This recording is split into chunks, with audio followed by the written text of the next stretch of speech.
साहब का संकल्प है, प्रधानमंत्री जी का संकल्प है कि 3 साल बोले थे, 1 साल 6 महीना पहले ही बोले थे कि 3 साल में इस नक्सलवाद को खत्म करना है, तो उनके संकल्प को पूरा कर पाने में हम लोग सफल होंगे। कृष्ण जी, मैं एक बात देख रहा था, आप जिस सरलता से इतने बड़े बड़े आंकड़े रख रहे थे, यहाँ लोगों को छत्तीसगढ़ से इतने बड़े आंकड़ों की शायद कल्पना नहीं होगी। इतने बड़े लेवल का काम, चाहे धान की खरीद की बात हो, चाहे प्रतिमानक बोरा आपने जो तेंदुपत्ते की बताई, चाहे मकानों की बात हो, लगता नहीं यहाँ दिल्ली की, मुझे लगता है छत्तीसगढ़ के बारे में आज धारणा बदली होगी। अगर कुछ को लगता है कि आज हमने छत्तीसगढ़ का चित्र अलग देखा है, तो जरा हाथ उठाएंगे एक बार। निश्चित ही आपने जो जिस सहजता से और ये आंकड़े बताए ये चमत्कृत करने वाले, मगर आपने उसके साथ ही कहा कि भगवान ने बड़ी मेहनत से ये राज्य बनाया है। मगर आप तो मेहनत ही करते रह गए। आपने मेहनत से राम मंदिर भी बनाया, आप राम राम करते रहे, वो महादेव करके भी बड़ी मेहनत से कुछ और कर गए। खैर, ये प्रश्न बहुत सारे होंगे। मेरे पास दूसरा प्रश्न अभी रिद्धिमा मेहता का आया है। रिद्धिमा जी, प्रश्न, माइक प्लीज।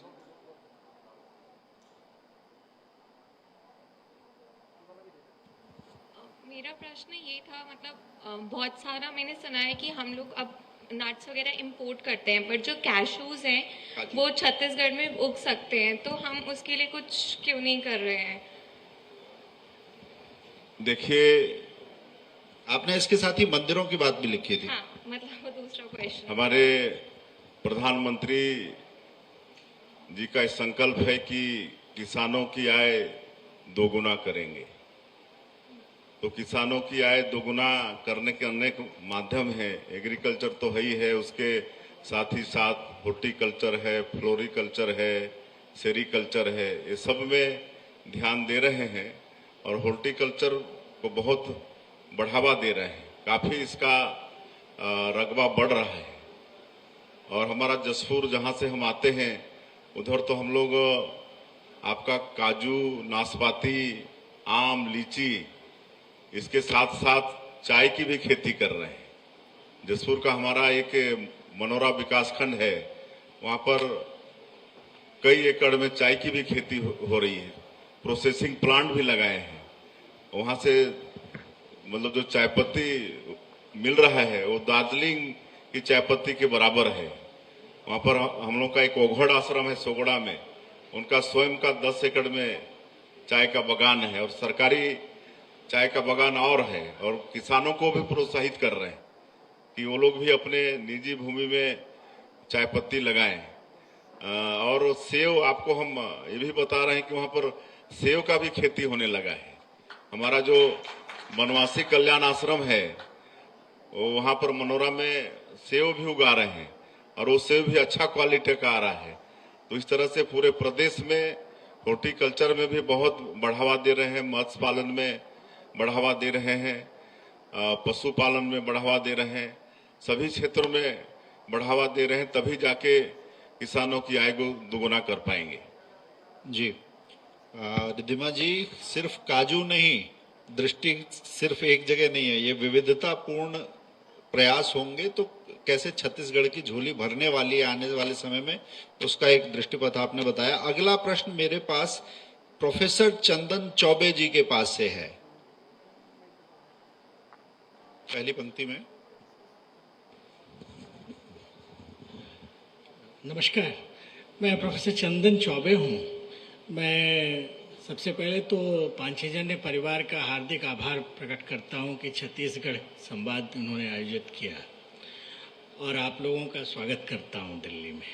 मैं उत्तर पूर्व में कला और संस्कृति के क्षेत्र में काम कर रहा था। मुझे कहा गया कि छत्तीसगढ़ में कलाओं में काम करो, तो मैं पिछले दिनों गया वहाँ लगातार और कुछ लेख संकलित कर रहा था। सभी एक बात कहते थे, मैंने कहा मुख्यमंत्री कैसे हैं? सीधा है, आपको बहुत सरल और सहज सीधा व्यक्ति माना जाता है। क्या इस प्रशासनिक मामलों में इस सहज सरल और सीधे व्यक्ति की छवि से कठिनाई नहीं होती है क्या? धन्यवाद। देखिए, भगवान स्वभाव से हमको सीधा बनाया है लेकिन हमारी राजनीतिक जीवन 3 दशक से भी ज्यादा का है और लगातार लोगों का आशीर्वाद बढ़ ही रहा है। हम एक पंच से अपनी राजनीतिक यात्रा शुरू की है। पंच से, ग्राम पंचायत का एक पंच जो 100-150 लोगों का प्रतिनिधि होता है, वहां से शुरू किए हैं। पंच, सरपंच रहे, विधायक रहे, सांसद रहे, पार्टी के अध्यक्ष का दायित्व तो 3 बार रहा।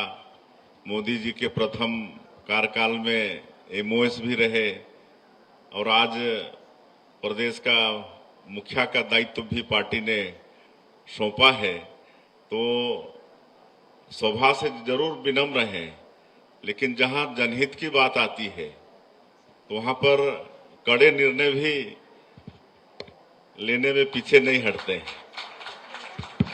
पंचायत सीरीज अभी सबने देखी है। आप लोगों ने देखा होगा, हमारे यहाँ एक घटना तो दुर्भाग्यजनक घटना थी, बलौदा बाजार की घटना, जिसमें कलेक्ट्रेट में आगजनी तोड़फोड़ सब हो गया।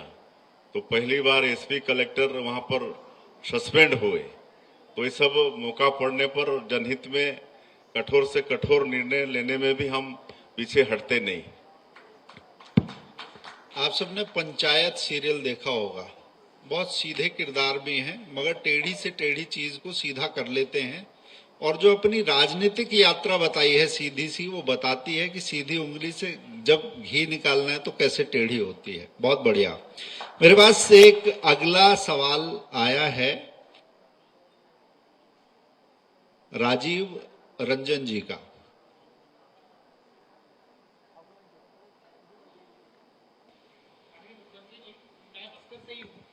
और छत्तीसगढ़ की पहचान नक्सलवाद बन गई है और आपके नेतृत्व में, क्योंकि छत्तीसगढ़ के एवेन्यूज बहुत हैं और छत्तीसगढ़ की पहचान केवल नक्सलवाद नहीं है, तो आपसे अपेक्षा भी है और मैं जानना चाहता हूं कि नक्सलवाद से परे कर छत्तीसगढ़ को छत्तीसगढ़ के स्वरूप में कैसे आगे लाया जा सकेगा।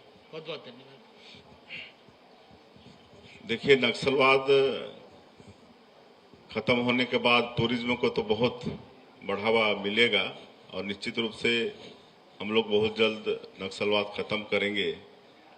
इसके अलावा जैसे मैंने पहले कहा, यहाँ पर खनिज संपदा भरपूर है, तो उसमें हम लोग रिफॉर्म ला रहे हैं और अपने प्रदेश का राजस्व उसमें बढ़ाएंगे।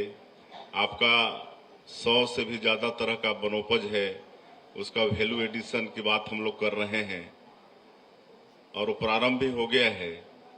तो उससे भी राजस्व प्राप्त होगा हमारे प्रदेश को और कृषि को और आगे बढ़ाने के लिए हम मत्स्य पालन, पशुपालन, फ्लोरिकल्चर, इस सबको भी बढ़ा रहे हैं। निश्चित रूप से यहाँ पर इनकम जनरेट होगा और जो लीकेज थे, जो यहाँ पर करप्शन था, वो सबको हम लोग रास्ता ही बंद कर रहे हैं। जैसे आपको मालूम होगा कि कोयला में पहले टीपी जारी होता था ऑफलाइन, तो वो ऑफलाइन बंद कर दिए, ऑनलाइन कर दिए, वहां चोरी बंद कर दिए।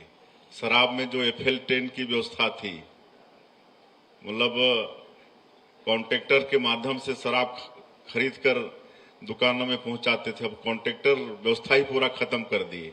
अब मेकर से सीधे सरकार बेवरेज कॉर्पोरेशन के माध्यम से शराब खरीदेगी।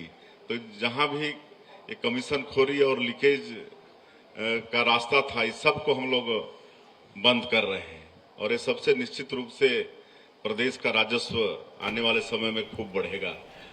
खनिज संपदा